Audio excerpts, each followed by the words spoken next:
9월 둘째 주일 또 주일 영상 예배를 또 함께 시작합니다.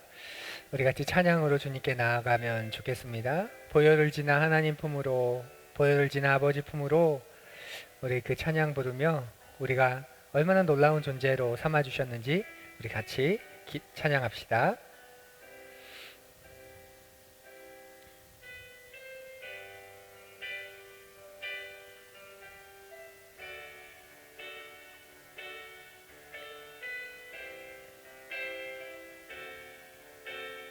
보혈을 지나 하나님 품으로, 보혈을 지나 하나님 품으로, 보혈을 지나 아버지 품으로, 보혈을 지나 하나님 품으로 한 걸음씩 나아가네. 보혈을 지나, 보혈을 지나 하나님 품으로, 보혈을 지나 아버지 품으로, 보혈을 지나 하나님 품으로 한 걸음씩 나아가네. 존귀한, 존귀한 주 보혈이 내 영을 새롭게 하시네. 존귀한 주 보혈이 내 영을 새롭게 하네. 보혈을 지나, 보혈을 지나 하나님 품으로, 아멘. 보혈을 지나 아버지 품으로, 보혈을 지나 하나님 품으로 한 걸음씩 나아가네. 존귀한 주님의 보혈입니다. 존귀한 주 보혈이 내 영을 새롭게 하시네. 존귀한 주 보혈이 내 영을 새롭게 하네. 다시 한번 찬양할까요? 보혈을 지나 하나님 품으로, 보혈을 지나 아버지 품으로, 보혈을 지나 하나님 품으로 한 걸음씩 나아가네. 존귀한 주 보혈이 내 영을 새롭게 하시네. 존귀한 주 보혈이 내 영을 새롭게 하네. 존귀한, 존귀한 주 보혈이 내 영을 새롭게 하시네. 존귀한 주 보혈이 내 영을 새롭게 하네.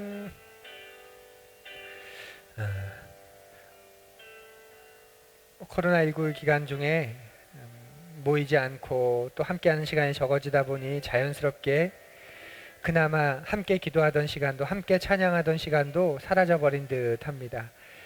그래서 혹시 여러분의 영혼이 좀 답답해 있진 않으신가요? 찬양을 마음껏 하지 못해서, 부르짖는 기도를 마음껏 내뱉지 못해서, 또 하나님의 말씀을 평소에 아무 감동 없이 듣던 그런 말씀을 듣지 못해서 좀 머물러 있는 것 같고 눌려 있는 것 같고 좀 위축되어 있는 것 같고, 혹시 그러진 않으신지요? 우리는 지금 우리의 개인적인 공간인 우리의 집에서 예배를 드리고 있습니다.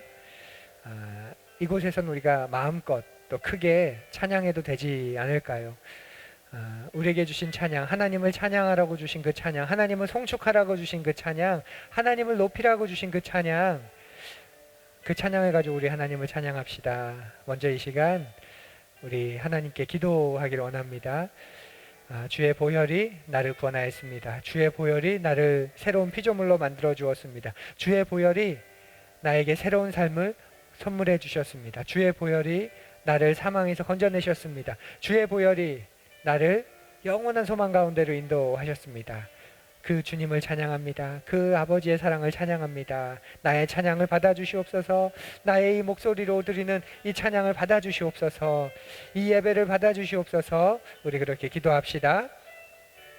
하나님, 예배를 시작하며 우리가 주님을 찬양합니다. 마음껏 찬양하기를 원합니다. 마음껏 높여드리기를 원합니다. 우리 안에 이 답답함들, 위축된 마음들을 내려놓고 하나님을 향해 목소리 높여, 하나님을 향해 눈시울이 붉어지며, 하나님을 향해 우리의 마음이 뜨거워지며 찬양하고 경배하고 또 예배하기를 원합니다. 하나님, 내가 있는 이 자리에 임재하여 주시옵소서. 성령 하나님, 이곳을 좌정하여 주시고 둘러 주시옵소서. 그리하여 이 예배의 자리가 놀라운 하나님을 경험하는 만남의 자리가 되게 하여 주시고, 그 주의 보혈을 힘입어 주님께 나아가오니 우리를 받아주시옵소서. 거두어 주시옵소서. 주님 간절히 간구합니다. 주님 간절히 간구합니다. 주님 간절히 간구합니다. 예배를 통해 우리가 변화되기를 고대합니다. 예배를 통해 우리가 새로워지기를 고대합니다. 우리의 눈이 밝아지고 하나님의 거룩함과 하나님의 겸손함과 하나님의 정직함을 닮아 우리 안에 있는 교만함과 천박함과 거짓됨을 우리 모두 내려놓기를 우리 원합니다. 우리 같이 계속 찬양합시다.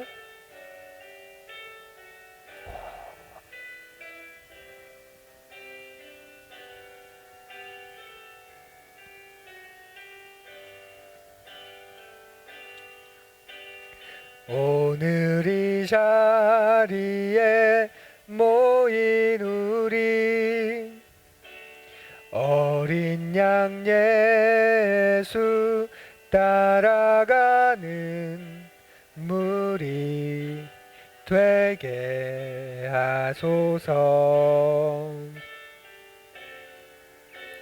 성령의 충만한 임재 안에 어둡던 우리 눈 밝아져서 주를 보게 하소서. 당신의 겸손함, 당신의 거룩함, 당신의 정직함 우리에게 보이사 내 안에 교만함, 내 안에 천박함, 내 안에 거짓됨 모두 벗어버리고 어린 양 예수 따라가는 무리 되게 하소서. 오늘 이 자리에 모인 우리, 오늘 이 자리에 모인 우리 어린 양 예수 따라가는 무리 되게 하소서.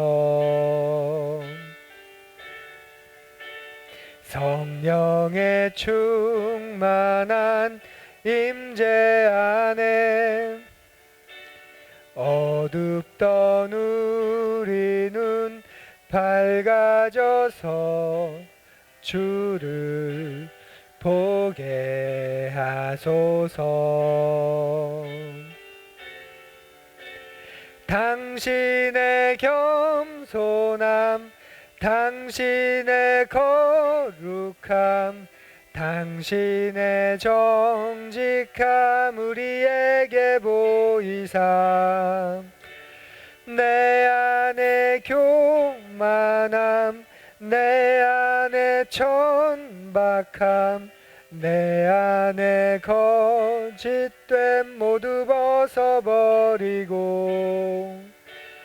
어린 양 예수 따라가는 무리 되게 하소서. 당신의 겸손함 조금 천천히 부르지요.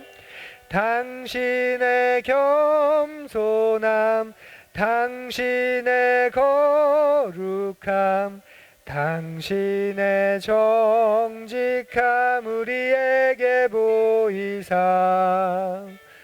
내 안에 교만함, 내 안에 천박함, 내 안에 거짓됨 모두 벗어버리고 어린 양 예수 따라가는 무리 되게 하소서. 하나님, 이 시간 성령의 충만한 임재를 우리가 경험하게 하여 주옵소서. 이미 우리와 함께 하시는 성령님, 이미 우리 안에 내주하시는 예수 그리스도를 우리가 느끼고 경험하기에 합당하도록 우리의 마음을 예민하게 해주시고 우리의 영을 민감하게 하여 주옵소서.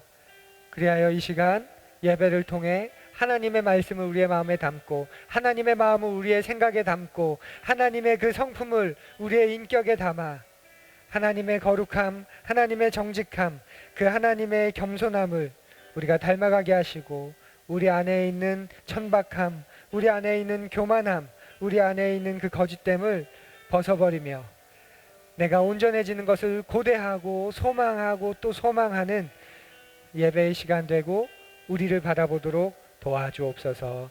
예수님 이름으로 간절히 기도드립니다. 아멘.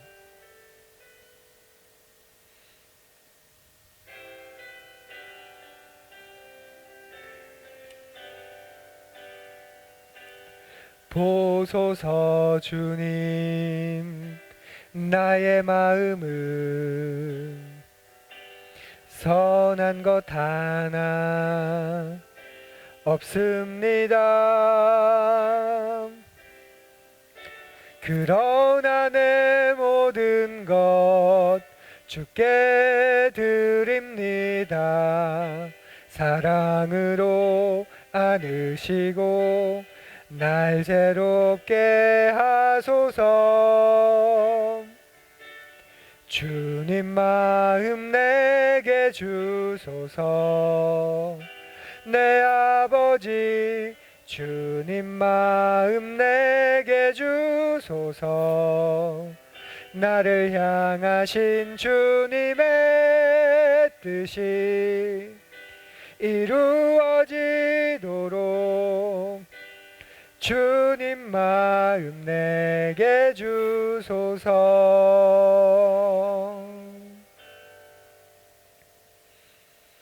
아름다운 글에 우리의 신앙을 담아 함께 낭독합니다. 사람이 길을 가다 보면 버스를 놓칠 때가 있단다. 잘못한 일도 없이 버스를 놓치듯 힘든 일 당할 때가 있단다. 그럴 때마다 아이야, 잊지 말아라.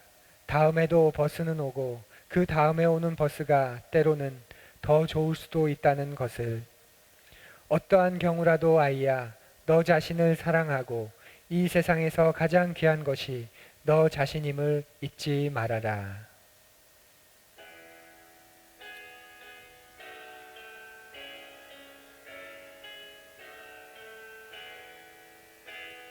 주 달려 죽은 십자가 우리가 생각할 때에 세상에 속한 욕심을 헛된 줄 알고 버리네. 죽으신 구주밖에는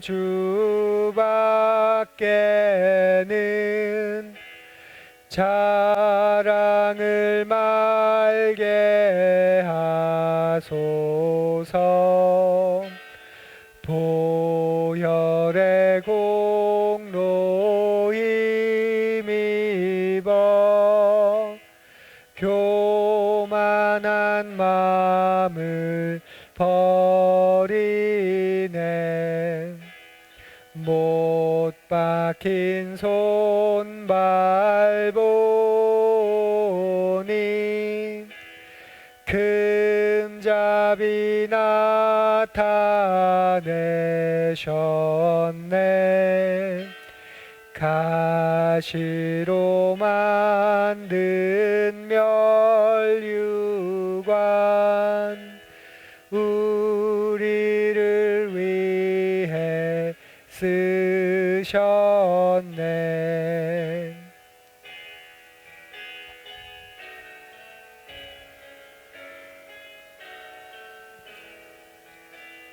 온 세상 만물 가져도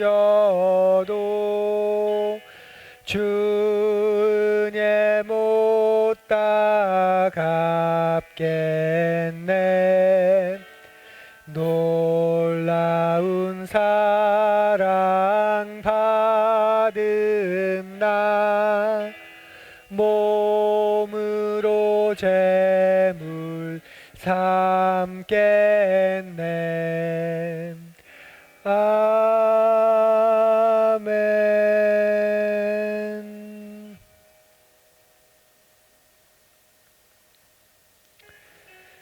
우리 한 주간 삶을 돌아보며 고백의 기도를 드리겠습니다. 아무도 없는 곳에서 여러분은 어떤 모습이셨습니까? 아무도 없는 곳에서 여러분은 어떤 생각을 하며 한 주간을 지내셨습니까? 또 하나님께서 우리에게 수많은 기회들을 주셨지요. 수많은 시간들을 주셨습니다. 또 수많은 마음들도 주셨습니다. 수많은 사람들도 주셨고 수많은 물건들도 주셨습니다. 일용할 양식도 주셨고 때로는 넘치는 은혜도 주셨습니다. 그 앞에서 여러분 어떤 마음이셨습니까? 어떻게 그것을 흘려보낼지 생각을 하셨습니까? 어떻게 이것을 나눌까? 그런 주님 주시는 마음을 품어보셨습니까? 아니면 어떻게 하면 더 모을까? 어떻게 하면 내가 다 가질까? 어떻게 하면 더 안정되게 이것을 가지고 있을까? 우리의 삶을, 한 주간의 삶을 돌아보며 우리의 말을 돌아보며 다른 이웃을 대했던 우리의 눈과 손과 발을 돌아보며 주님께 고백의 기도를 드립시다. 그리고 정직하게 고백한 그 영혼에게 사죄의 은총을 내리시는 그 하나님 앞에 내 삶의 주인을, 내 삶의 중심을 하나님을 향하겠다고 우리 다짐의 기도 또 고백의 기도 드리겠습니다. 조용히 기도합니다.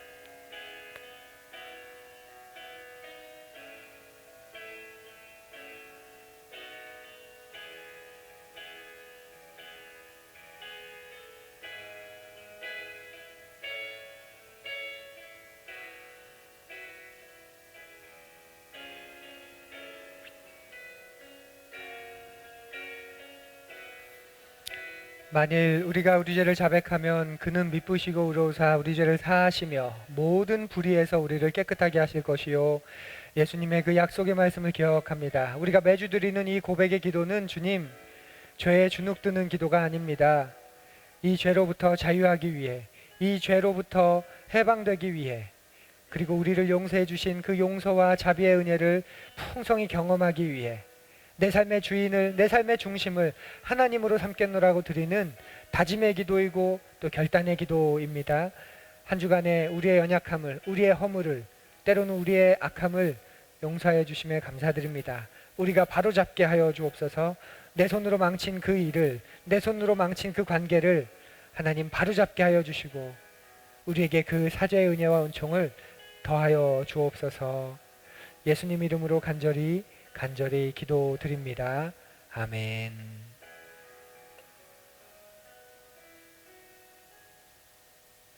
다 함께 예배 말씀을 교독합니다.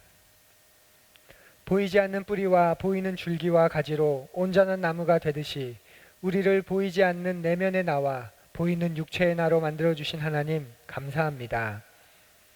우리로 하여금 보이지 않는 것을 볼 수 있는 믿음의 세계와 가시적 세상을 사는 현실 삶을 주신 하나님, 이 둘을 온전히 감당하며 살게 하소서.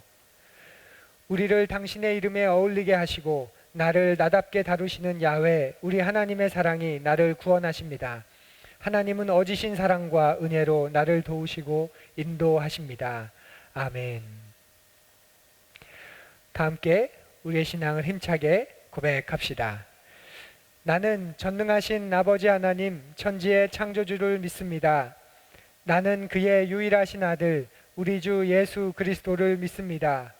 그는 성령으로 잉태되어 동정녀 마리아에게서 나시고 본디오 빌라도에게 고난을 받아 십자가에 못 박혀 죽으시고 장사된 지 사흘 만에 죽은 자 가운데서 다시 살아나셨으며 하늘에 오르시어 전능하신 아버지 하나님 우편에 앉아 계시다가 거기로부터 살아있는 자와 죽은 자를 심판하러 오십니다. 나는 성령을 믿으며 거룩한 공교회와 성도의 교제와 죄를 용서받는 것과 몸의 부활과 영생을 믿습니다. 아멘. 참 좋으신 하나님, 9월 둘째 주일 또 예배 자리에 함께 모였습니다. 비록 몸은 멀리 떨어져 있지만 우리의 마음은 성령의 하나 되게 하신 것을 힘써 지키는, 또 성도가 서로 교통한 것을 믿으며 한 영으로 주님을 예배하고 또 한 말씀으로 하나님의 가르침을 또 받습니다. 우리에게 이런 귀한 푸른 가족 또 하늘 공동체를 허락해 주신 하나님 감사를 드립니다. 온 열방 곳곳에서 하나님을 기억하며 예배하는 또 우리 선교사님들과 그 삶의 자리를 주님 기억하여 주시옵소서. 금방 끝날 줄 알았던 코로나19가 반년이 넘어가도록, 이제는 올해가 다 지나도록 이어질 것 같은 그런 분위기입니다. 이런 시간 속에서 삶의 변두리로 내몰린 사람들이, 삶의 가장자리에 내몰린 사람들이 점점 더 어려워지고 험난한 삶을 살아갈 수밖에 없음을 우리가 기억합니다. 나의 삶이 어렵지만, 내 삶도 힘겹지만 먼저 변두리로 가장자리로 내몰려서 험한 삶을 살아가고 있는 우리의 이웃들과 우리가 알고 있는 또 우리의 기도가 필요한 선교사님들과 또 우리의 이웃들과 지체들을 주님 마음에 품게 하시고 그들을 위해 기억하도록 하나님 도와주옵소서. 우리가 살아가는 삶이 이렇게 하나로 연결되어 있음을 기억하게 하여 주시고 우리의 기도가 더 넓어지고 더 부요해질 수 있도록 주님 도와주시옵소서. 하나님, 매주 주님께서 귀한 말씀을 우리에게 허락해 주십니다. 특별히 9월 한 달은 일과 영성이라는 큰 주제를 가지고 우리가 하고 있는 일이 밥벌이가 되지 않도록, 또 우리에게 주신 이 일이 정말 값지고 소명 있는 일이 되도록 우리가 고대하는 마음으로 또 말씀을 준비하고 듣고 또 묵상하고 상고하고 있습니다. 하나님, 교회 안에 그리스도인이 아니라 교회 밖에 우리의 일터 속에 그리스도인으로 살아가는 우리의 담대한 그런 계기가 될 수 있도록 주님 도와주옵소서. 말씀을 묵상하는 삶이 더 소중한 시절이 되었습니다. 평소에 말씀을 읽고 기도하는 그 삶이 습관이 되게 하시고 그것을 가지고 이 어렵고 힘든 시간, 이 영적으로 점점 어두워지는 듯한 이 시간을 견뎌낼 수 있도록 하나님 도와주옵소서. 우리의 마음과 정성을 모두 올려드립니다. 주님 받아 주옵소서. 예수님 이름으로 기도드립니다. 아멘.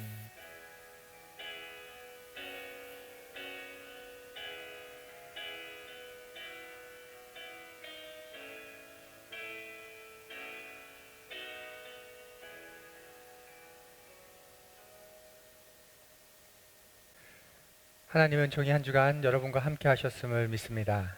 그리고 그 하나님의 은총이 또 시작되는 한 주도 우리와 함께 할 것을 또한 고백합니다. 우리는 지난 시간부터 일, 밥벌이가 아닌 소명이 되려면 이라는 큰 제목을 가지고 일과 영성에 대한 말씀을 이어가고 있습니다. 지난 시간이 첫 시간이었죠. 첫 시간에 나눴던 이야기를 조금 정리해 보면서 오늘 또 말씀을 시작하려고 합니다. 지난 시간에 우리가 나눴던 이야기 좀 기억이 나시나요? 우리가 사는 곳은 교회가 아닌 일터, 삼터라고 말씀을 드렸습니다. 우리는 하나님 나라 복음을 살아내는 곳, 바로 삶의 현장, 삶의 자리, 삼터입니다. 대부분 우리의 일터이기도 하지요. 그리고 일과 직업이 같지 않다는 것, 직장과 일터가 같지 않다는 것도 말씀을 드렸습니다.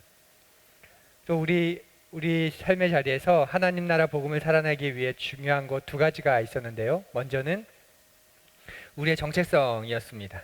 우리는 세계관, 가치관, 삶의 목적이 바뀐 사람들이죠. 그래서 그것을 계속 거듭거듭 확인해야 되는 것을 살펴봤습니다. 또 다른 하나는 이 일이 쉬운 일이 아니라는 걸 잠깐 지난 시간에 나눴습니다. 그래서 혼자서는 갈 수 없습니다. 그래서 공동체가 중요합니다. 서로가 서로를 격려하고 다독일 수 있는 그런 공동체가 중요합니다. 그래야 포기하지 않거든요. 잠깐 멈춰설 수는 있지만 또 잠깐 넘어질 수는 있지만 함께하는 이들이 있어야 어려워도 그 길을 갈 수 있습니다. 그런 면에서 보면 우리가 일주일에 한 번 이렇게 드리는 예배, 그리고 우리의 모임이 굉장히 중요합니다. 그리고 교회 안에 또 다른 작은 교회, 그것을 뭐 소그룹이라 부르건 셀이라 부르건 뭐 구역, 목장, 가정교회, 그 어떤 용어로 부르든지 그 작은 공동체가 매우 중요합니다. 이 작은 공동체에 대한 이야기, 교회 속의 작은 교회, 이 이야기는 일과 영성 강해 시리즈가 끝나면 좀 깊이 있게 심도 있게 또 나누려고 합니다. 이제 오늘의 이야기를 좀 하면 우리는 시간과 공간이 이렇게 부딪혀서 만들어지는 환경, 상황이라는 그 한계 속에서 살아갑니다. 우리에게는 그런 한계가 있기 때문에 우리가 무엇을 만나게 되면 그것이 사람이든 뭐 사물이건 어떤 사건이건 간에 우리 자신이 가지고 있는 편견이 거기에 작동하게 되지요.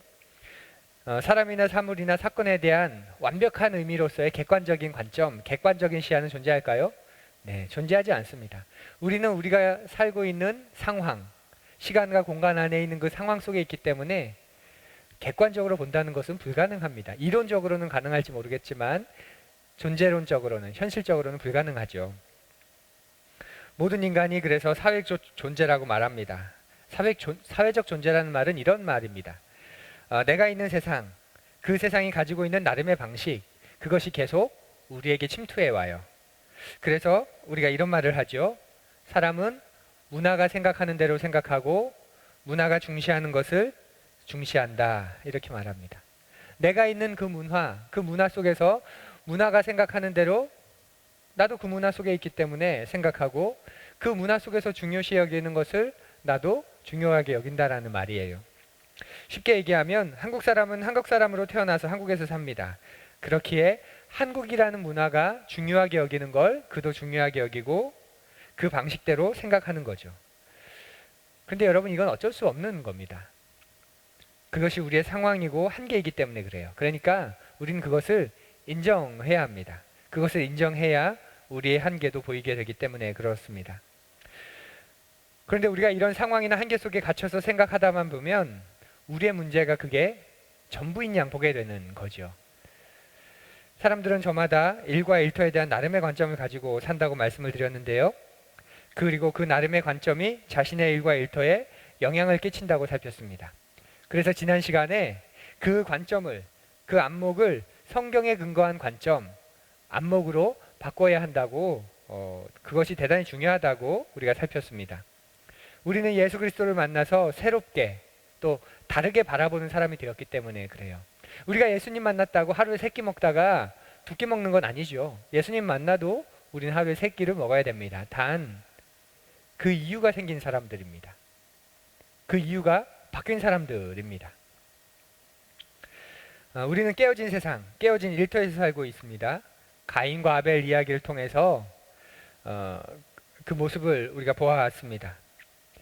그리고 인류 최초의 살인사건이 바로 그 일터의 현장에서 일어났다는 그 슬픈 사실도 우리가 지난 시간에 살펴보았습니다. 그러면서 오늘 그것에 대해서 이야기를 나누기로 했죠. 그렇다면 도대체 일과 일터는 어떤 의미였을까? 원래의 일과 일터는 어떤 의미였을까? 우리가 그것을 오늘 좀 살펴보려고 합니다. 먼저 말씀을 좀 같이 읽겠습니다.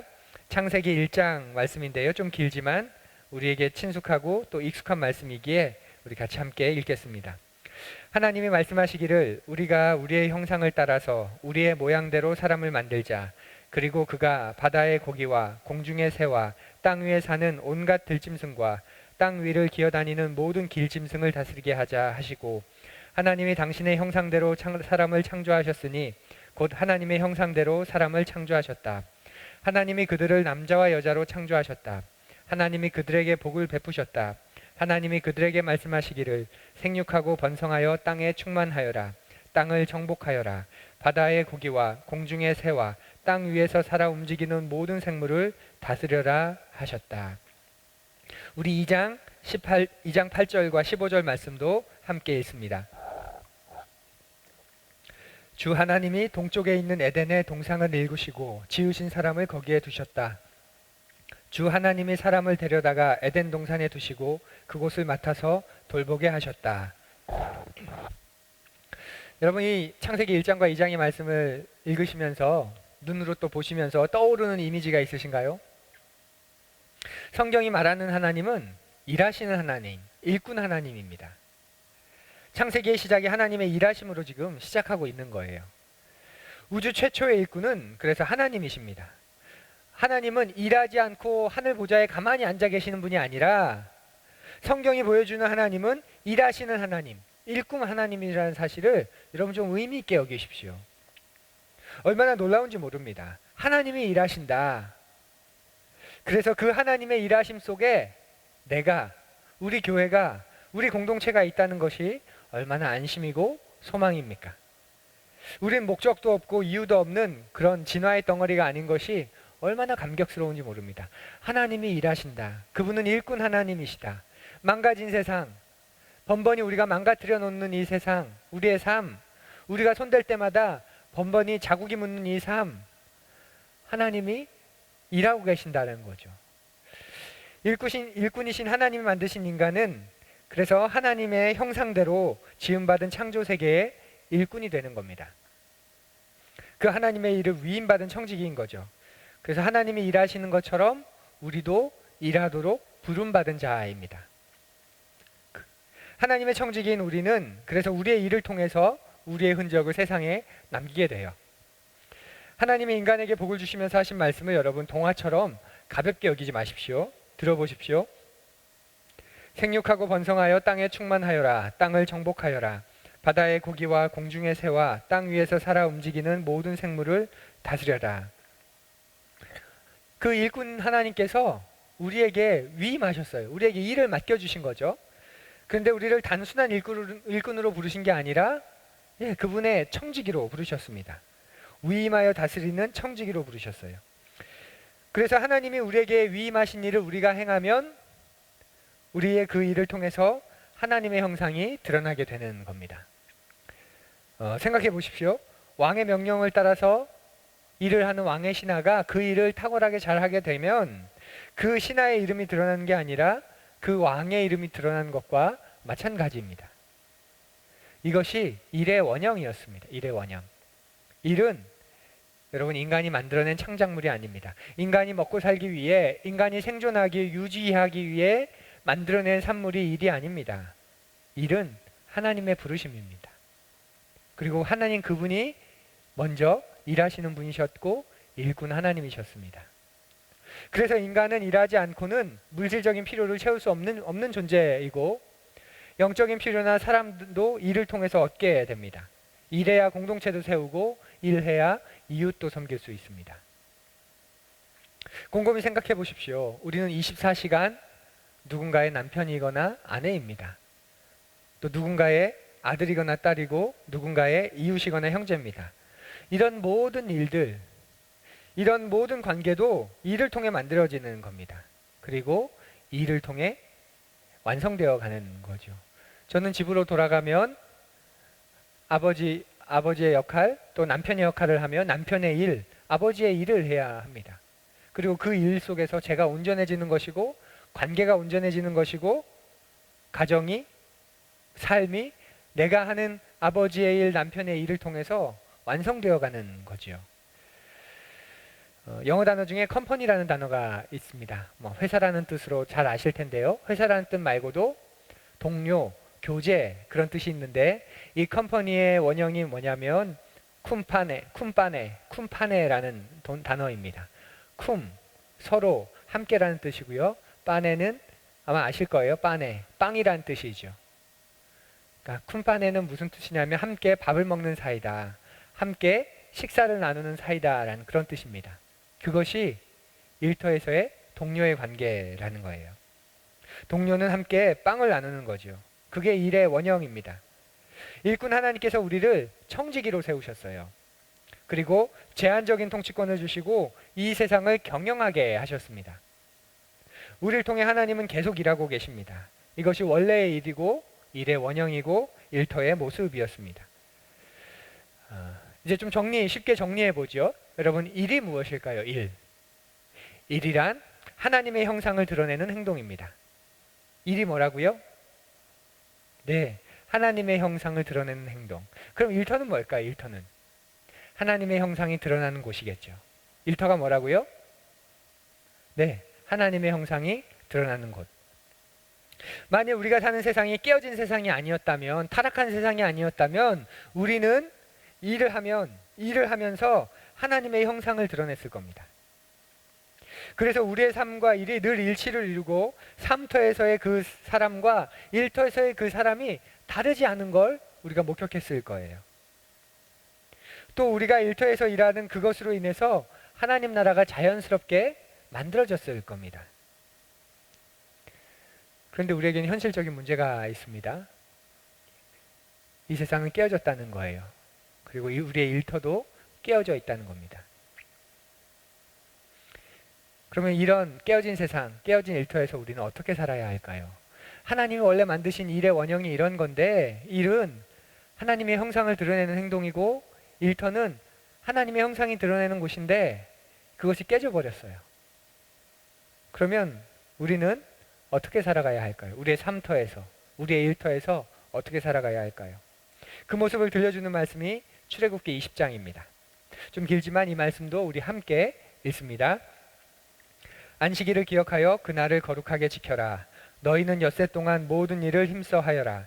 그러나 일의 날은 주 너의 하나님의 안식일이니 너희는 어떤 일도 해서는 안 된다. 너희나 너희의 아들이나 딸이나 너희의 남종이나 여종만이 아니라 너희 집짐승이나 너희의 집에 머무르는 나그네라도 일을 해서는 안 된다. 내가 엿새 동안 하늘과 땅과 바다와 그 안에 있는 모든 것을 만들고 일의 날에는 쉬었기 때문이다. 그러므로 나 주가 안식일을 복주고 그날을 거룩하게 하였다. 일꾼 하나님께서 청지기 인간에게 지금 무슨 말씀을 하고 계시는 거죠? 안식일을 기억하고 지키라는 겁니다. 그 내용이 뭔가요? 일하지 말라는 거예요? 쉬라는 거예요. 일을 위임하신 분께서 지금 일꾼에게 쉬어라, 일하지 마라 말씀하시는 겁니다. 과연 이 명령의 내용이 뭘까요? 궁금하신 분은 작년 하반기에 우리가 10계명 설교를 했습니다. 하나씩 한 계명씩 그것을 좀 참조해 보시면 좋을 것 같고요. 갈라디 오늘 살피면 이 말씀을 누구에게 가장 먼저 주신 말씀인가를 생각해 보면 이 말씀이 어떤 의미인지 우리가 쉽게 이해할 수 있습니다. 하나님은 이집트에서 노예로 살고 있던 이스라엘을 탈출시키셨습니다. 그리고 나서 이 말씀을 주시는 거예요. 이때 이스라엘은 어떤 사람이었냐면 이집트의 노예였던 사람들이에요. 이집트의 노예였던. 이집트라는 제국 아래에서 노예 생활을 하던 사람들입니다. 여러분 생각해 보십시오. 노예 생활을 하던 사람들의 삶이 거룩했을까요? 네, 아니겠죠. 노예가 어떤 사람들이냐면 눈 뜨면 잠자리에 다시 들 때까지 일하는 사람입니다. 제국의 경제는 끊임없는 노예의 노동을 통해서 이루어지고 있어요. 그래서 노예에게 쉰다는 것은 죽음하고도 같은 말입니다. 일하다가 죽거나 아니면 죽어야만 일을 그만둘 수 있는 존재가 바로 노예입니다. 고통스러운 노동인데 그 노동 때문에 생명을 부지할 수 있는 것, 그게 바로 노예입니다. 열심히 더 열심히 일해야만 살 수 있는 것, 그것이 제국의 방식이었습니다. 그리고 노예에게 허락된 삶의 방식이었습니다. 거기에 평생 길들여져 있던 사람들이 바로 이스라엘인 거예요. 이스라엘. 그리고 그들을 탈출시키셨습니다. 그리고 지금 그들에게 하나님 말씀하시는 겁니다. 일하지 마라, 쉬어라. 우리가 잘 아는 것처럼 이스라엘이 이 명령을 온전히 이해했을까요? 그리고 이 명령을 온전히 순종했을까요?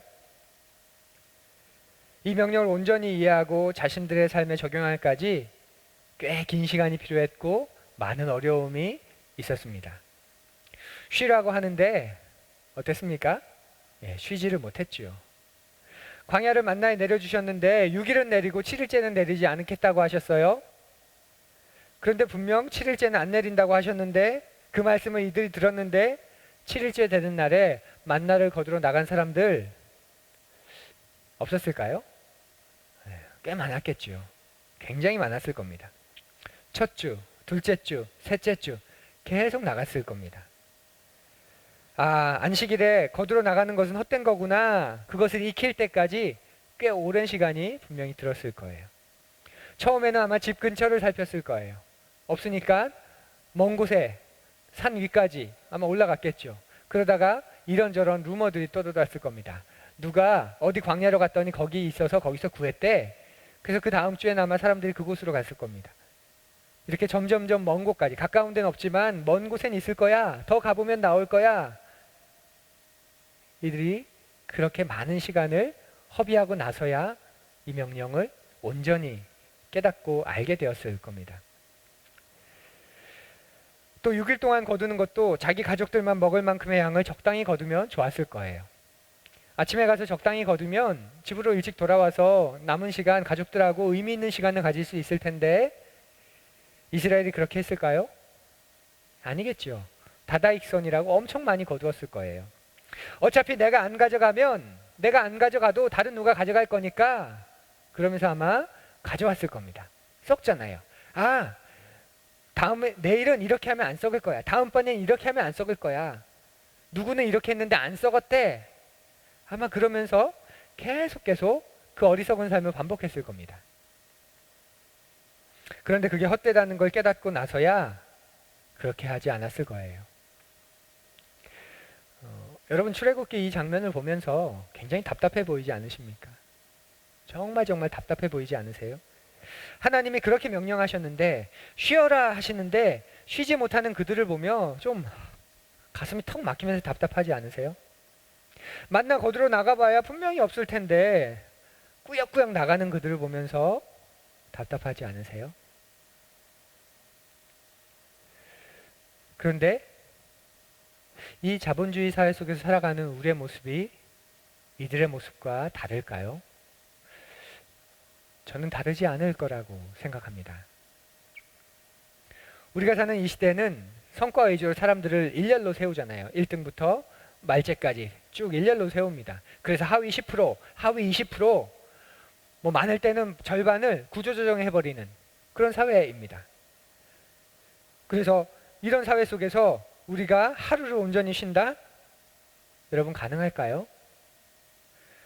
또 그렇게 쉰다고 한들 마음이 편하겠습니까? 특히 오늘의 교회를 보면 그렇게도 꾸역꾸역 현장 예배를 고수하고 드리는 그런 목회자들 교회를 보게 되는데 저는 신앙의 모습으로 보고 싶지 않습니다. 종교 분리를 말하고 국가가 종교의 자유를 억압해서는 안 된다고 말하지만 그래서 예배를 못 드리게 하는 것은 순교의 각오까지도 하고서 싸우겠다고 말하지만 제게는 그 말이 그렇게 들리지 않습니다. 언제 정부가 예배를 드리지 말라고 했습니까? 예배를 드리는 방법을, 예배를 드리는 장소를 바꿔달라고 얘기한 거죠. 결국 모이지 않으면 내 말이 안 먹힐까봐,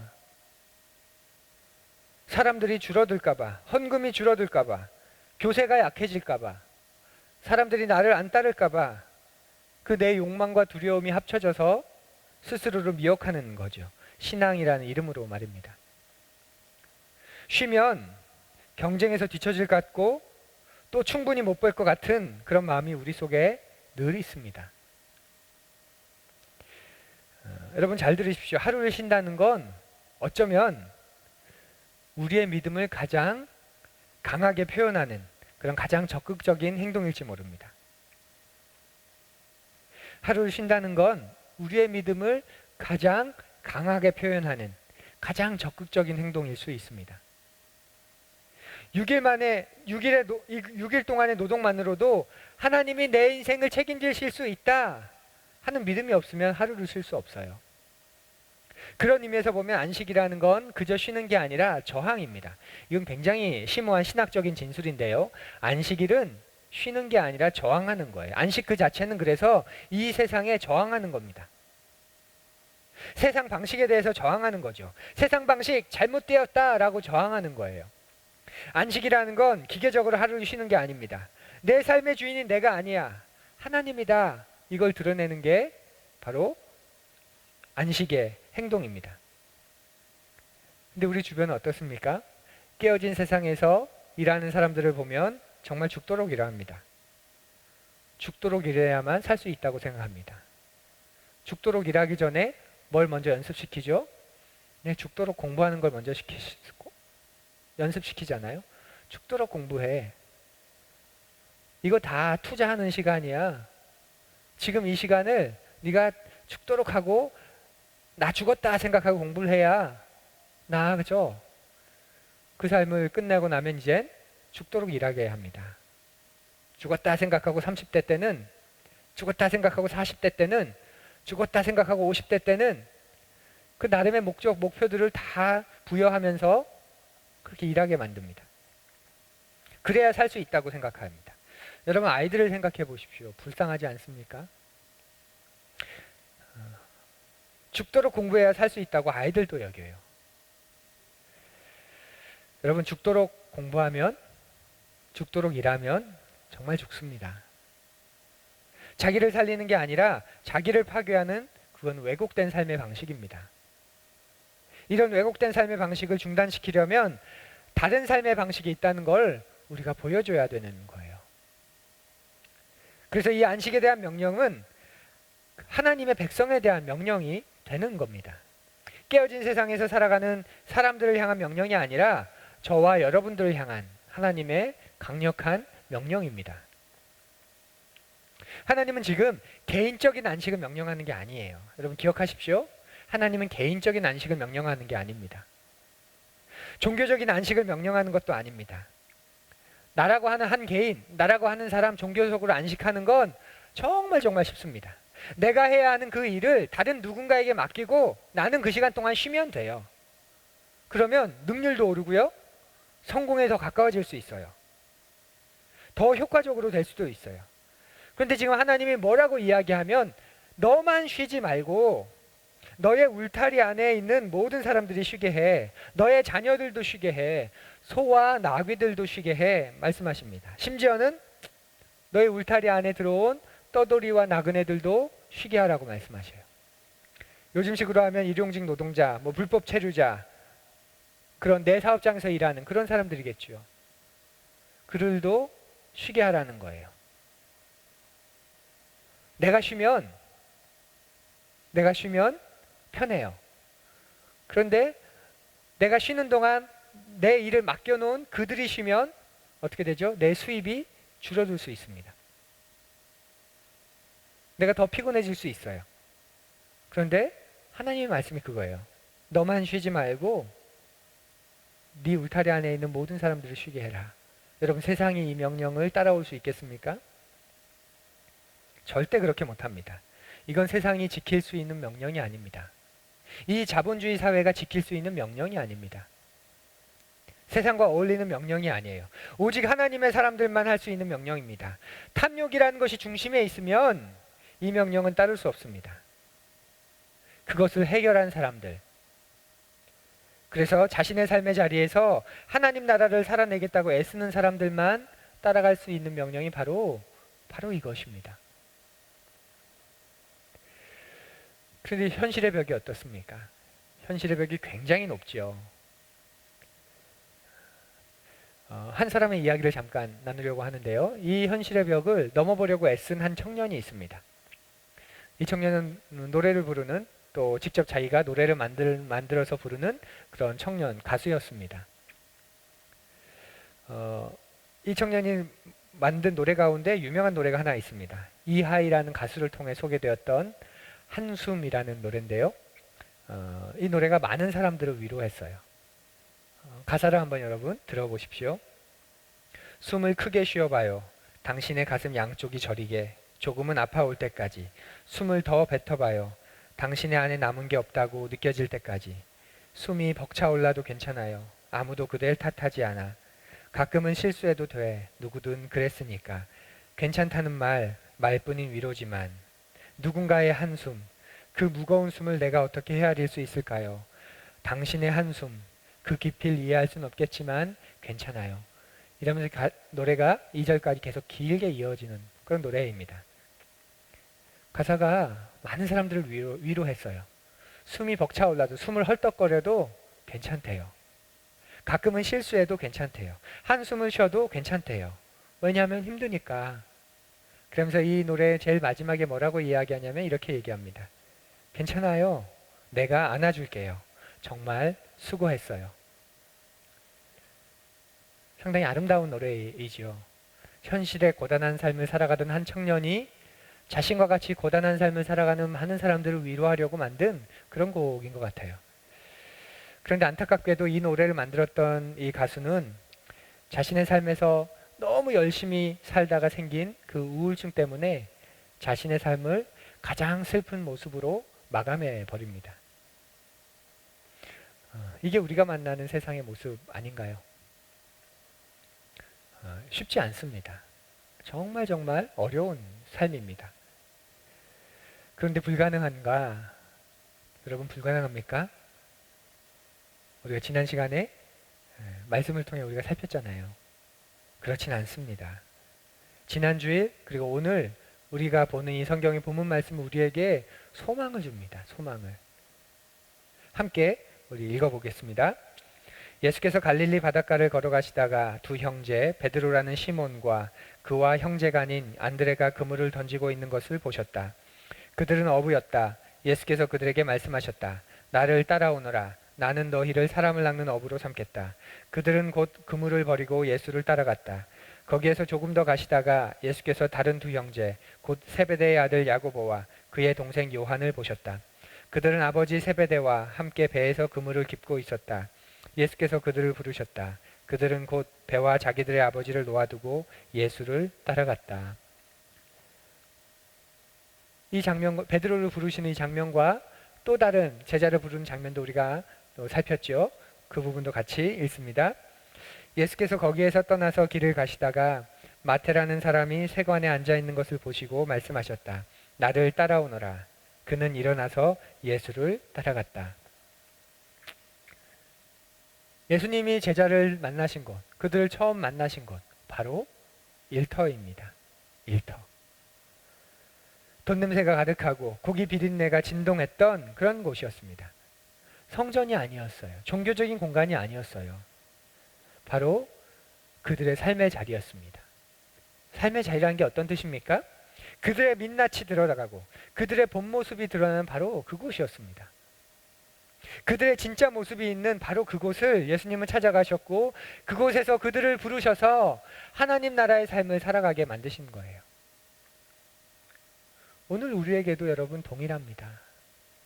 예수님은 우리의 일터로 찾아오십니다. 우리의 민낯이 드러나는 그곳, 우리의 진짜 모습이 드러나는 바로 그곳, 예수님은 그곳에 찾아오십니다. 일주일에 한 번 근사한 옷 입고 단정한 옷 입고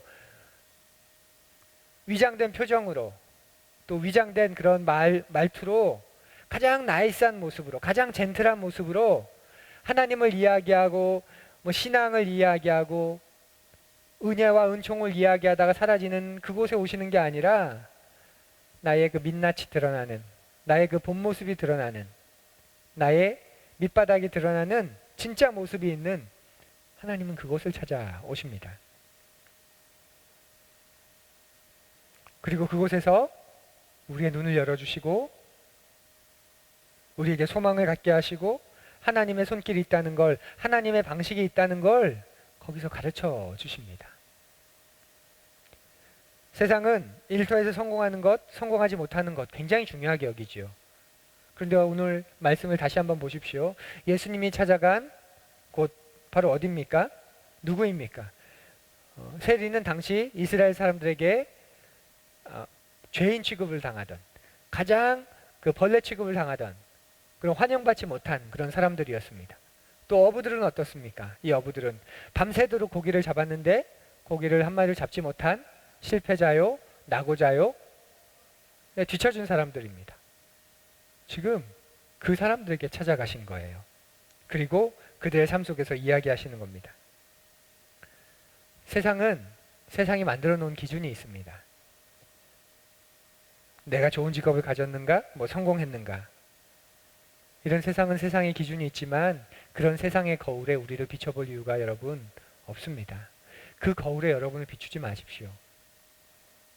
우리가 비추어야 할 거울은 하나님의 말씀이고 성경이고 하나님 나라 바로 그곳이지 이 세상이 우리에게 제시해주는 그 거울이 아닙니다. 하나님은 우리를 세상의 일꾼이 아니라 하나님의 일꾼으로 부르셨습니다. 그리고 이 시대, 이 자리에서 그 하나님 나라 백성으로 하나님의 일꾼으로 살아가라고 부르셨습니다. 우리에게 기도를 가르쳐 주셨죠. 뜻이 하늘에서 이루어진 것 같이 땅에서도 이루어지게 하소서. 이 기도가 이루어지는 장소 바로 우리의 일터입니다. 그래서 우리는 상상을 해야 합니다. 여러분 우리가 상상력을 잃어버리면 죽은 겁니다. 물질적이고 세속의 욕망이 이루어지는 그런 거 상상하지 마시고 그래서 그게 실패하면 절망하고 좌절하지 마시고 하나님의 뜻이, 하나님의 말씀이, 하나님의 계획이, 하나님의 성품이 이루어지는 것을 여러분 한번 상상해 보십시오. 우리의 인생에 남은 날들이 얼마나 될지 알 수는 없지만 그 남은 시간들을 내가 어떻게 살아갈지는 우리가 어떻게 살아갈지는 우리가 선택할 수 있습니다. 남은 시간 우리에게 취업을 허락하실지 혹은 실업을 허락하실지 건강한 나를 주실지 병든 나를 주실지 우리는 알 수 없습니다. 그런데 우리의 상황이 어떠하건 우리에게 주신 이 귀한 부르심과 임무는 계속 이어지게 됩니다. 세상은 취업했는가 취업하지 않았는가를 가르지요. 현직에 있는 사람과 은퇴한 사람을 갈라놓습니다. 나라는 사람은 똑같은데 그것을 가지고 나라는 사람은 전혀 다르게 평가하고 판단합니다. 그런 세상의 방식을 거부하십시오. 하나님 나라에는 실업이라는 것도 은퇴라는 것도 없습니다. 삶의 자리, 일터에서 중요한 건 바로 우리가 하나님의 형상으로 살아가는 겁니다. 여러분 일이 뭐라고 말씀드렸나요? 일, 하나님의 형상을 드러내는 행동입니다. 전업주부는 전업주부의 그 일을 통해, 자녀를 양육하는 부모는 양육의 그 일을 통해, 부모를 따르는 자녀들은 그 자녀의 일을 통해, 남편은 그 남편의 일을 통해, 회사에서 동료는 상사는 부하 직원은 그 일을 통해 하나님의 형상을 드러내는 행동이 바로 일입니다. 그리고 일터는 그 하나님의 형상이 드러나는 곳이 됩니다. 세상 제국에는 헛된 신들이 있죠. 그중 하나가 죽도록 일해야 한다는 겁니다. 죽도록 공부해야 돼. 죽도록 일해야 돼. 죽도록 일하면 여러분 정말 죽습니다. 그건 헛된 신들의 헛된 가르침입니다. 그걸 걷어내십시오. 자기 자신을 파괴하는 그런 삶의 방식을 거부하십시오. 그리고 동료들을 살려내기 위해 그들을 쉬도록 도와주어야 합니다. 쉰다는 게 다른 게 아니라 그들의 눈이 하나님을 바라보도록, 그리고 자신이 열심히 살아서가 아니라 사는 게 아니라 그들을 살게 하는 하나님이 있다는 걸 보여주는 것, 그것이 바로 그들을 진짜 쉬게 하는 것이지요. 그러기 위해서는 우리가 그 삶을 보여줘야 합니다. 열심히 살되 내가 열심히 사는 이유가 어디에 있고 우리를 이렇게 아름답게 살게 하는 삶의 근원이 어디에 있는지를 우리가 보여주어야 하는 겁니다. 그것이 일터에서 살아야 하는 우리의 모습이 됩니다. 여러분, 신앙생활은 예배당에서 하는 거 아니죠? 여러분, 이제 그 정도는 충분히 아시죠? 여러분, 신앙생활은 예배당에서 하는 게 아닙니다. 신앙생활이 예배당에서 하는 거라면 지금 집합금지를 거부하고 예배당에 모여 예배드리는 그분들만큼 신앙 좋은 사람들이 어디 있습니까? 근데 그거 아닌 것 아시잖아요. 그게 신앙은 아니죠. 신앙생활은 거기서 하는 게 아니에요. 우리는 깨어진 세상, 깨어진 일터 안에서 하나님 나라 방식으로 삶을 살면서 우리의 모든 행위를 통해 하나님이 어떤 분이신지, 그 하나님이 다스리신 나라가 어떤 모습인지, 때로는 온전하지 못하지만 때로는 그림자 같지만 그것을 보여주는 사람들입니다. 여러분, 상상해 보십시오. 하나님이 오늘 우리의 일터에 오셔서 나에게 어떤 말씀을 해주실까? 우리의 직장과 직업이 아니라 우리의 일터와 일 속에서 하나님은 나에게 어떤 이야기를 들려주실까? 여러분, 상상해 보십시오. 지난 주간 한 분과 풍성한 삶으로 초대 1:1 성경 공부를 영상으로 하면서 그분의 참 귀한 간증을 듣는 특권을 얻게 되었습니다. 전업주부로 남편과 아이들을 섬기면 또 낯선 곳으로 이제 이주하게 되어서, 타국으로 이주하게 되어서 그곳에서 이제 그 자녀들과 남편을 섬기는 일을 하는데 그 일이 얼마나 고되고 얼마나 힘들고 또 얼마나 지칠 만한 일인지 생각이 되시죠. 나만 희생하는 것 같고, 나만 헌신하는 것 같고, 나만 고생하는 것 같고, 다른 가족들은 다 자기가 하고 싶은 일 하는데 나는 그걸 못하고 이들을 뒷바라지하는 이 일만 한다는 그런 마음이 이분에게 드셨던 것 같아요. 그런데 그곳에서 하나님께서 그분의 마음에 내가 너를 불렀어. 너는 지금 희생하는 게 아니라 내가 너에게 부탁한 일을 하고 있는 거야. 내가 부른 그 일을 네가 하고 있는 거야. 이렇게 말씀하셨다고 해요. 얼마나 놀랍습니까?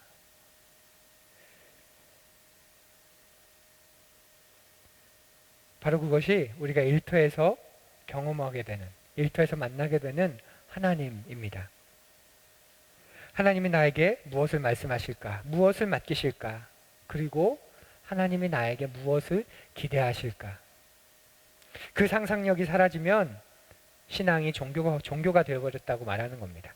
그 상상력이 사라지면 신앙이 화석화가 되었다라고 말하는 겁니다. 우리에겐 그 거룩한 상상력, 그 놀라운 말씀의 상상력이 있어야 합니다.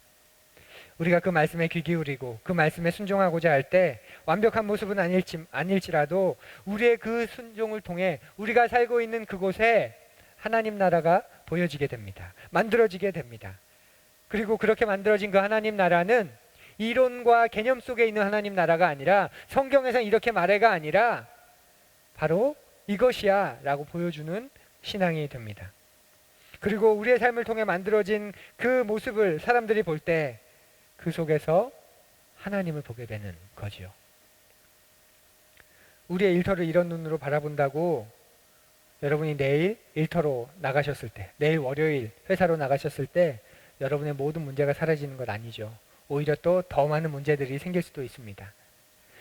김 빼는 것 같아 죄송하긴 하지만 우리가 그렇게 바라본다고 해서 모든 문제가 해결되는 것은 아닙니다. 그런데 그 문제를 대하는, 그 문제를 바라보는 나는 바뀌고 변화되게 됩니다. 사랑하는 여러분, 기억하십시오. 일은 하나님의 형상을 드러내는 행동이고 일터는 하나님의 형상이 드러나는 곳입니다. 그리고 예수님은 우리의 구주께서는 바로 그곳으로 우리를 만나기 위해 찾아오십니다. 그러니 현실의 벽이 높지만, 현실이 녹록하지 않지만, 깨어진 세상에서, 깨어진 일터에서 우리가 살지만 우리에게 소망이 있는 이유가 거기에 있습니다. 주님이 그곳에 찾아오시기 때문에, 주님이 그곳에서 우리의 눈을, 우리의 심령을 열어주시고 그곳에서 하나님 나라의 삶을 살도록 힘을 주시고 불러내시기 때문에, 그리고 성령께서 그런 우리를 도우시기 때문에 그런 겁니다.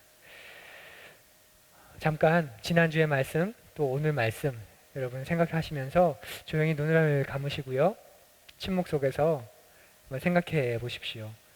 여러분의 삶에 어떤 말씀을 주시는지 조용히 한번 생각해 보시기 바랍니다. 여러분이 직업이 있건 없건 상관없습니다. 지금 여러분이 원하는 일을 하건 아니건 그것도 상관없습니다. 그런 거 다 걷어버리시고, 그건 세상이 중요하게 여기는 것, 세상이 자꾸 갈라놓는 것이고, 이 시간만큼은 그런 거 다 걷어놓고 주님께서 나에게 어떤 이야기를 주시는지, 또 나는 어떤 이야기 앞에서 멈춰섰는지, 그리고 그 말씀 앞에서 나는 어떻게 이제 살 것인지, 그것을 조용히 고민하고 또 하나님께 다짐하는 그런 거듭의 기도 조용히 드리겠습니다. 우리 같이 1분 정도 조용히 묵상하면서 생각하시고, 그리고 여러분의 존재를 담은, 여러분의 인격과 여러분의 그 삶을 담은 그런 거듭의 기도를 드리시기 바랍니다. 우리 함께 거듭의 기도 조용히 드리겠습니다.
하나님, 예수 그리스도를 나의 주, 나의 하나님으로 고백하며 11조 예물을 드립니다.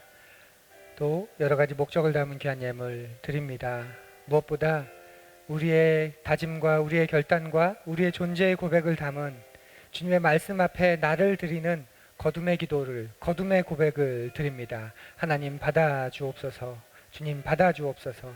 우리의 인생을 받으시고 우리의 삶을 받으시고 주님 목적하신 그 목적대로, 주님 뜻하신 그 계획대로, 주님의 그 선하시고 영화로우신 그 성품대로 우리를 빛나게 하여 주시고, 우리를 우리답게 하여 주시고, 나를 나답도록 주님 만들어가 주옵소서. 내가 주의 손에 있다는 것이 코로나19 이 환란의 시대에 얼마나 감사한지요. 우리가 저 영원한 하늘을 소망하며 살아간다는 것이 이 땅의 어려움을 당하는 이 시간 속에서 얼마나 놀라운 삶의 고백인지요. 하나님 받으시고 이번 한 주도 우리를 주님의 귀한 사로 세워주시고 또 선하게 사용하여 주옵소서. 특별히 코로나19에 감염되는 지체들 없게 하여 주옵소서. 또 가족과의 시간들이 많아졌습니다. 점점 더 가족 간의 관계가 두터워지고 우애로워지는 우리 가정들 되게 하여 주시고, 또 용기를 내어 서로 하늘 가족들이, 푸른 이들이 서로 안부를 묻고 문화를 하고 또 연락을 하며 우리가 한 지체인 것, 한 공동체인 것 경험하도록 도와주옵소서. 예수님 이름으로 간절히 기도드립니다. 아멘.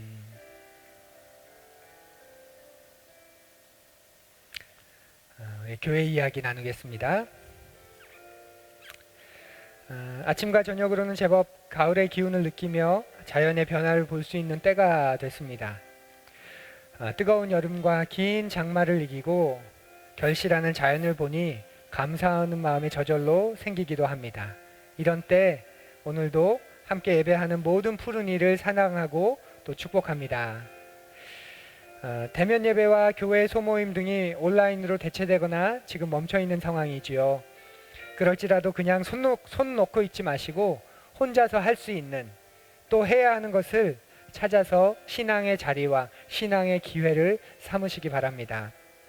특히 주일 영상 예배는 비대면이기에 대충 하려는 마음을 이겨내시고 대면 예배보다 더 정성과 마음을 담아 참여하시기 바랍니다. 9월은 일 밥벌이가 아닌 소명이 되려면이라는 주제로 일과 영성에 대한 강해 설교가 이어지고 있습니다. 10월까지 성경적인 노동관, 직업관, 일과 삶 등에 대해 살필 것입니다. 어려운 주제이지만 또한 동시에 우리에게 되게 현실적이고 실제적인 그런 주제입니다. 마음을 두고 설교를 주중에도 여러 번 상고해 주시면 좋겠습니다. 지난 주간 2주 전부터 화상회의 앱 줌을 이용해서 1:1 성경 공부가 진행 중입니다. 전광승 손현주, 석준현, 강혜진 님이 4주간 유익한 배움과 풍성한 나눔의 시간을 가지도록 여러분 응원해 주십시오. 우리 교회 하늘가족이 되기 위한 첫 과정인 새가족 성경 공부 1강의 영상이 오늘 오후에 공개됩니다. 영상 시청 방법은 개별적으로 신청하신 분들에게 전달해 드리겠습니다. 그리고 신청하신 분들만 또 영상을 시청할 수 있습니다. 이만영, 이원주, 선우미경, 이혜성님은 한 주에 한 강의씩 듣고 간단한 소감을 저에게 보내주시면 수료하신 것으로 삼겠습니다. 8월 한 달간 여러분이 드린 헌금의 일부를 떼어서 성미의 전통을 담아 우리가 장마 때 피해 입은 녹색교회를 돕는 데 사용하겠다고 했죠. 8월 한 달간 매주 우리가 여러분들이 드린 헌금의 가장 첫 열매를 떼보니 40만 원 정도를 우리가 모을 수 있었습니다. 우리로서는 큰 금액인데요. 수해 피해를 입은 녹색교회를 돕는 곳에 보냈습니다. 총 12개 교회가 342만 원을 모금하였고 큰 피해를 입은 세 교회에 지원하였습니다. 환난 중에서도 서로를 돕는 일을 허락해 주신 하나님의 위로와 또 그 교회를 향한 회복의 은총이 서로에게 임하기를 간절히 고대해 봅니다. 9월은 다음 해 목회 계획을 세우는 중요한 달입니다. 그래서 저는 오늘 오후부터 수요일까지 3박 4일 동안 목회 리트릿을 다녀옵니다. 기도하고 묵상하는 시간, 특별히 올해 남은 시간과 내년도 한 해 일정을 코로나19라는 변수에 따라서 좌지우지될 수 있는 그런 목회 여러 가지 열어두는 계획을 또 세워야 되는 중요한 때입니다. 그래서 여러분 좀 기도해 주십시오. 지혜와 분별의 영을 주셔서 우리 교회에 맞는 또 우리가 갈 수 있는 그런 걸음걸이들을 또 잘 할 수 있도록 그렇게 기도 부탁드리겠습니다. 올해 사순절 기간 동안에 소금기 교회에서 사순절 기간 동안 40일 동안 구제연금을 모아서 우리 교회를 도와주었던 적이 있습니다. 아마 기억하실 겁니다. 주보에도 이야기했었는데요. 받은 사랑이 너무나 커서 부담을 가지고 있었는데 갚을 수 있는 방법이 생겼습니다. 우리 교회 영상 장비를 이용해서 지난 3주 동안 매주 금요일 이곳에서 소금빛교회 이은성 목사님이 오셔서 우리의 장비를 이용해서 영상 예배를 매주 녹음을 할 수 있었습니다. 섬길 수 있어서 참 감사했고 또 우리가 그렇게 섬기는 일에 잘 사용되어져서 또 고마웠던 그런 시간이었습니다. 여러분 이 꽃 보이시죠? 원래는 지난주에 소개했어야 되는데 매 절기마다 계절마다 우리 교회 인테리어를 무상으로 섬겨주고 계시는 블룸데코에서 가을을 맞이해서 오셔서 이렇게 예쁜 꽃장식을 해 주셨습니다. 두 곳에 해 주셨는데 여러분이 현장에 오셨으면 정말 더 아름다운 그런 장식을 볼 수 있을 겁니다. 교회들이 모이지 않아서 이분들이 주로 하시는 일들이 사업이 헌금함을 만든다든지 이런 어떤 장식장을 만드는 일인데 교회들이 모이지 않다 보니까 그런 주문이 많이 떨어졌다고 합니다. 우리에게는 고마운 분들이시기에 이분들이 잘 버티시도록 그리고 또 다른 기회의 문이 열리도록 그렇게 기도해 주셨으면 참 좋겠습니다. 다른 광고들은 주보를 참조해 주시고요. 주보 안에 계속 실리고 있는 목회 칼럼과 또 주보 안에 있는 시들을 조금 더 곰곰이 묵상해 보십시오. 자, 이제 다 함께 일어서서 우리 다짐과 감사의 찬양 우리 부르겠습니다.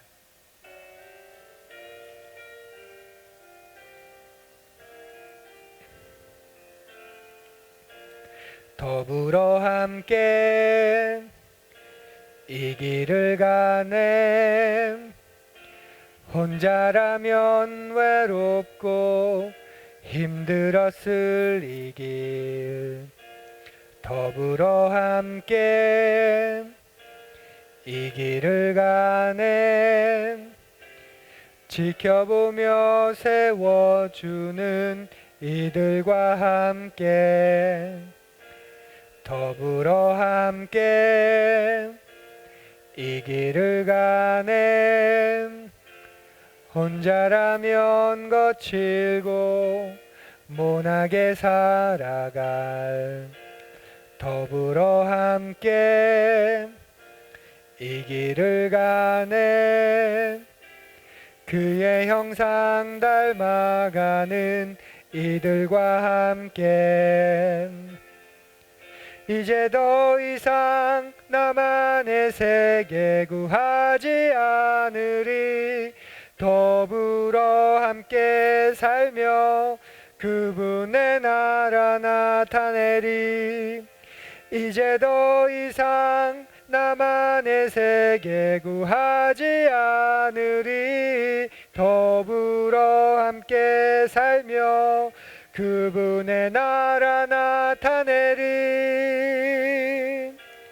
더불어 함께 이 길을 가네. 2000년 동안 계속 이어져 온 이 길. 더불어 함께 이 길을 가네. 그의 나라 올 때까지 이어질 이 길. 지켜보며 세워주는 이들과 함께. 그의 형상 닮아가는 이들과 함께. 우리 구주이신 예수 그리스도의 은혜와 하나님의 크신 사랑하심과 성령 하나님의 함께 하시는 은총이 주님 앞에 고개 숙인 사랑하는 모든 푸른이들과 하늘 가족 위에 또 영상으로 함께 예배하는 지체들 위에 지금부터 영원까지 함께 하기를 간절히 축원합니다. 아멘.